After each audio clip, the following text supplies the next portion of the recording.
দেখুন, মাদ্রাসা তার নির্বাচন, নন্দীগ্রাম, হুমগড় একই রকম চেহারা, ভাঙড়েও বটে। কি হলো না, কেউ নমিনেশন দিতে পারবে না। আমরা তৃণমূল, আমরা যা বলবো তাই হবে। এমনকি মাদ্রাসার ভোটে পর্যন্ত কেউ দাঁড়াতে পারবে না। ক্লাব দখল, স্কুল দখল, কমিটি দখল, সংস্থা দখল, সবই দখল করতে হবে একতরফা। এবং কেন সেখানে নমিনেশন দেওয়ার জন্য সিপিআইএম কর্মীরা গেছে, বেধড়ক মার দিয়েছে, মেরেছে, বেধড়ক মেরেছে। অন্তত 11 জন হাসপাতালে গেছে, থানায় আমাদের ঘেরাও করতে হয়েছে।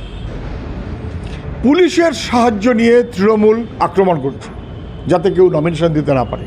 এখানে সিপিআইএম, বিরোধিতা করা যাবে না। আবার ভাঙড়ে আইএসএফ, না বিরোধিতা করা যাবে না। ফলে সিপিএম হোক, আইএসএফ হোক, প্রতিবাদী হোক, অন্য কেউ হোক, কোনো রকমের বিরোধিতা করা যাবে না। জবরদস্তি দাপট দেখিয়ে একতরফা আমাদের মতন করে চলবো, স্বৈরাচারী মনোভাবের নামান্তর। নন্দীগ্রামে যা চলছে লোকে দেখতে পাচ্ছেন, বুঝতে পারছেন। এমনকি মাদ্রাসার নির্বাচনে পর্যন্ত কেউ বিরোধিতা করতে পারবে না। ওরা যা বলবে পাস হতে পারে না।